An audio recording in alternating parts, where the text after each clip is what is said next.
mid sharciga ka hadla oo dhaqaalaha ku saabsan waxaad kaloo joojina three lines ay dhimo waxaan jeclaan lahaa professor yaxya inaan bal dhex gelino waxaa ka hadlaysaa wax soo qaadatay oo hadda aad sheegtay waxaad tilmaantay waxyaabaha uu ku xun yahay ama marka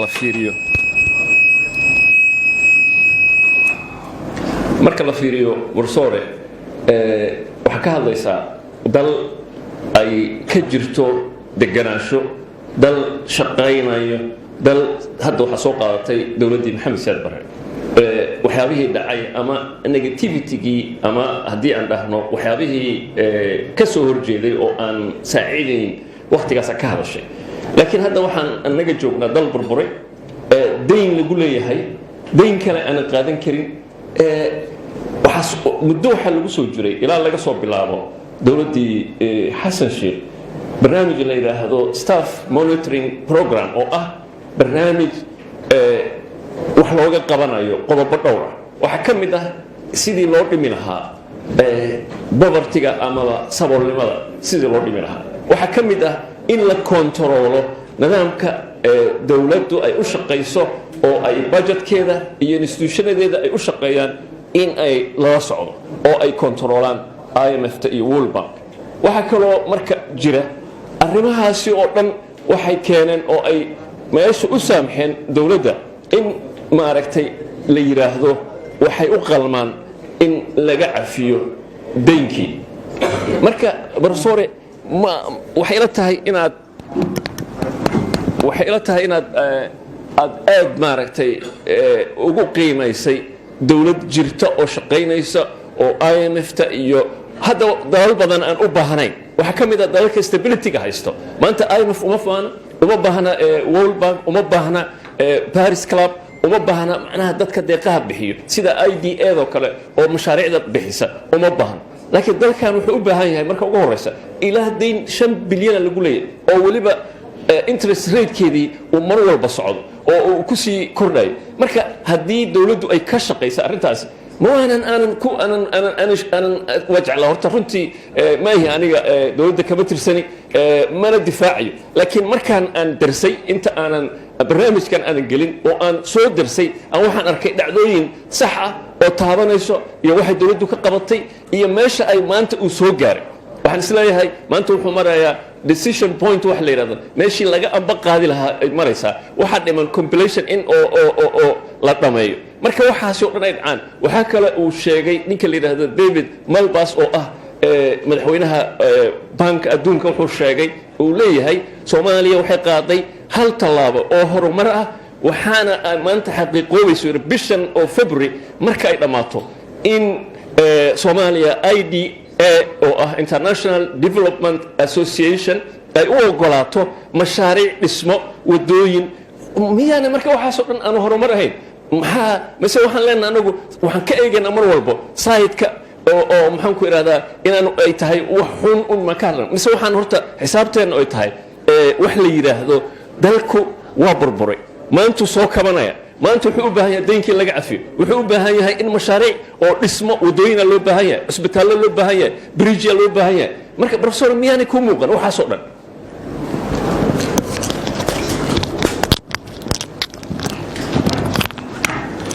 horta waxaa la yidhi khayr wax kaama dhibe shar u tooghay hadda wasiirkii lama maqnaaba wasiirkaa fadhiyaba sida wasaaraddu u hadli lahayd sida wasaaraddu isku difaaci lahayd inaad beebar ay kuu soo dhiibeen oo malaynaa adiga dowladdiina ma tihid anna ma ihi in waddankayga horuu maro oo sufraantigiisa la ilaaliyo oo barwaaqo oo daynna la ka cafiyo kulli waa kaa jecela see loo cafin waaya waa meeshaan 100 dariiqaan taale dariiqeen qaadana waay ma aha aniga bisimista oo dhinac xun kaliya wax ka fiirina dayn dhan oo waddankaaga laga cafiyo qofka ku farxin ma jirto laakiin waa laga cafiyo dii lagu yidhaa maxaa iga cafis hal feeroo lagu dhufana waa kaa cafiyo shalan kugu dhufana laakiin ogow heshiisaan geli kara maaha marka anaaba ka jawaabi doona inta dhimane let me su-aalaho dhan hal mar aan usoo jeesto asaaba iga dhammaada markee waxaan jeclaan lahaa سعادة الوزير يكاد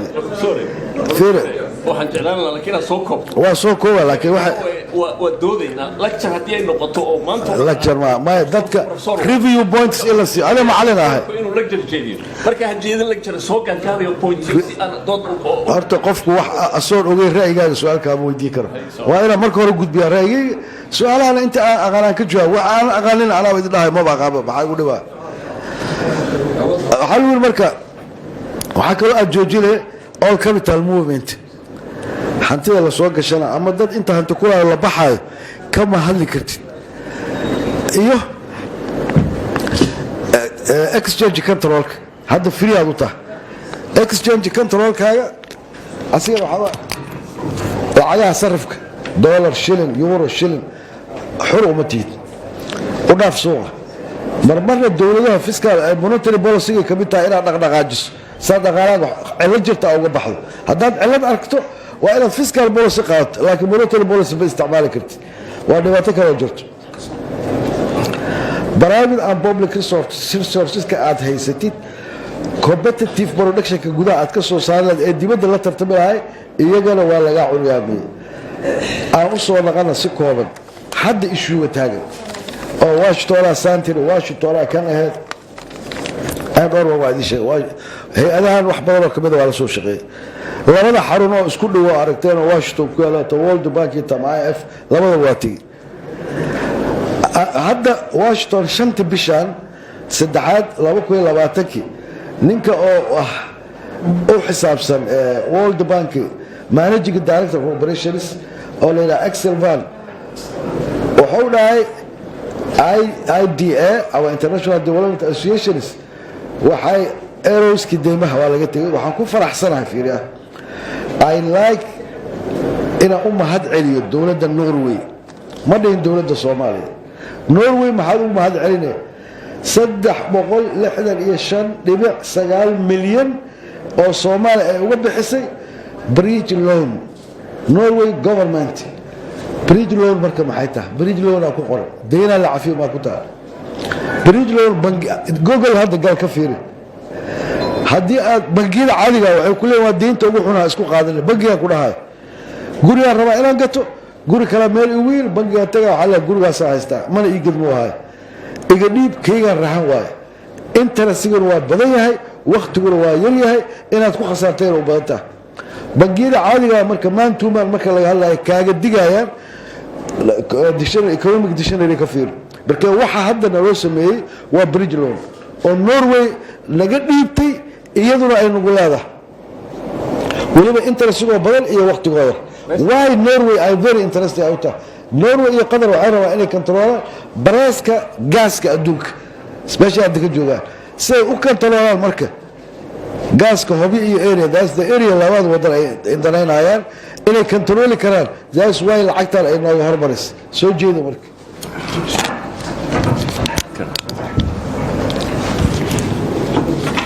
waxaan isleeyahay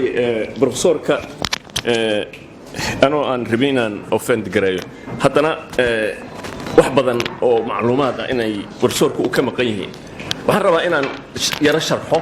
arrinta ku saabsan hadda uu ka hadlay professor Yaxye waxaa jira 180 dal 180 dal oo dunida ka tirsan waxay sameeyaan haddii la rabo in dal la caawiyo waxay bixiyaan lacagtaasi marka waxay suurtagal ka dhigaysaa in dalkaasi uu ka soo kabto si deynka looga bixiyo lacagta hadda uu sheegayo professorka maaha lacag Norway markii ay bixisay dib waxay ugu noqonaysaa iyada lafteeda haddana dib ula baxayso haddana waxaa kaloo jira Sri Lanka sidaas oo kale samaysay waxaa sameeyay dawladda Ingiriiska oo ka bixisay sidaas oo kale lacag African Development Bank ay ka bixisay lacagahaas marka waxay tahay wax albaabka loogu furay in Soomaaliya ay dib u soo noqotay soo noolaatay isla markaasina ay hadda marka ay xaq u leedahay Soomaaliya in la tixgeliyo oo deymihii markaas lagu lahaa ay maaragtay laga tixgeliyo lacagahaas la bixinayo Sri Lanka oo maanta garanaysaan waxay tahay waana sanduuq furan oo IMF-ta iyo World Bank ay u furaan dalkaasi oo dhammaantood qof walba marka wuxuu bixiyaa contribution laakiin lacagtaas ma aha lacag la qaadanayo waa lacag dib qofkii ugu noqonayso hadda Norway lacagta ay bixisay 300 iyo kontonka ay bixisay dib ay ugu noqonaysaa laakiin waxay albaab u furtay oo ay keentay ay suurto gelisay in bishan markay dhamaatay February waxa laga sugayay in loo ogolaado IDA International Development Association ay markaasi sida uu sheegay ninka David Malpass wuxuu sheegay in loo ogol yahay Soomaaliya in mashaariic kala duwan oo dhinaca dhismooyinka ah bariijaha noqdaan wadooyinka noqdaan iskuulaha noqdaan loo ogol yahay mar haddii dhaqdhaqaaqaas uu bilowdo marka waxaan jeclaan lahaa arrintaas in waa akhriyay waa arrin jirto Soomaaliyana guulay u tahay aniga waxaan arkayaa markaan ka hadlayo maaha inaan ku taageerayo dawlad laakiin waxaan arkaa Soomaaliya marka step qaato inaan soo dhaweyno mucaaradada haddii naga gasho oo aan dhahno wax kasta oo jiro markaas hal mucaarado waxay noqonaysaa inaan horumarkii iyo wixii jiray aan meeshii aanay ka muuqan marka arrintaas waa jirtaa waxaan rabaa inaan professor su'aal kale ku weydiiyo oo aan taas dhinaca uga baxo waxa sheegtay hadda Soomaaliya waxay u dhowdahay oo qarka u saaran tahay in deynta laga cafiyo waxaan ognahay deynta ugu badan Mareykanka ku leh wuxuu ku leeyahay Mareykanka $1 billion inta kale dalalka kale u qaybsantaa hadda Congress-ka howshiisii waqti socotay in Soomaaliya laga cafiyo waxaan rajaynayaa in laga cafiyo marka waxa soo dhan oo socdo professor hatta nin professor in arrintaasi maadaama ay sidaas u jirto oo haddana haddii aan mar walba aan dal kasta oo nacaawin karaba ama inuu wax noo qabtaan rabaan dhahno wuxuu rabaa kheyraadkeen wuxuu rabaa inuu maaragtay sidaasna yeelo miyaan ahayn marka maxaa kale alternative u haysa dalkan ilaa waa burburay wuxuu u baahan yahay inuu soo kabto wuxuu u baahan yahay deynka in laga cafiyo wuxuu u baahan yahay mashaariic oo kala duwan in loo fuliyo marka maxaa isleedahay adiga dhaqaaleeyaqaan tahay xagee aada dalka marka canshuurtan kuma filna budgetka laftiisa hadda laftiisa kabid lagu haya marka waxa soo dhan professor ma ku muuqatamiya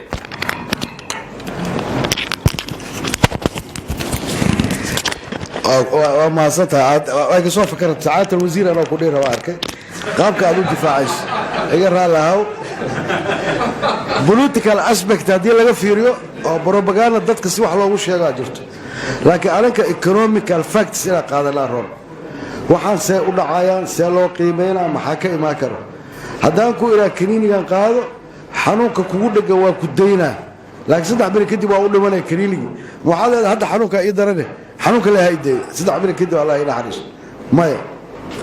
lacagta waxa tir Norway waa naga sii dhigtay waa ku naqane yaa wacalina yaa laga rabaa lacag banka adduunka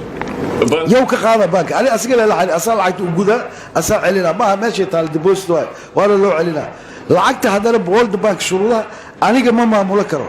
hadii Norway lacag ay siila aniga hadii siila ana akhiir wala World Bank interestigiis waxa waaye asiga maamulay lacagtaas shaqaale badan oo qaadana asal eeda badan ku furiyeen hadda Soomaaliya intaas ka qabana dulsaara imaana asiga inta shalay waa diidana in deemaan la cafiyo waa ogolaaday hadda waa ay ogolaaday waxa ku heshiis kasto bini aadan gala ama aad galis waxa la iska fiiriyaa koma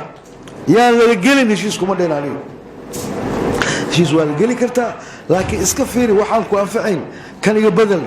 laakiin in damuuq waxa la yiraahdo hore ka saxiix Norway ana waa sii jirta hadda ma sii stoos mashruucan kale oo NDI baa dhahay aad ugu dhow mashruuc kale oo kaalmay jirta ma sii wadaasi toos ma cidana siina wadamadii lacagta nagu lahay hal awal ingiriisku waa lacag u dhigay la iska hayra ma frozen ma adoo World Bank lacag oo ku siila oo isticmaala birina adaa laga rabaa si degdeg ah iyo waliba dulsaar in la bixiyo ma ina political aspect ka fiirno مدينة ودك يقدر لقى عفيه مدينة برجل الشيء أيوه لام يلا صوبنا كيف قوي سمينا له قول ما له سمينا كواس هلا سمي واب أقولها ونلقي هذي اللي وأقولها لكن هاو أسودينا علميا واحد لقى فيه نعم قاله ما عليه إيش وزارة رفتها معلميتي جوكتها أنت وحافظ يضل قاله إيه خبرسه وكلا فكر الدولار ذكرنا أنت صونا وصونا وينه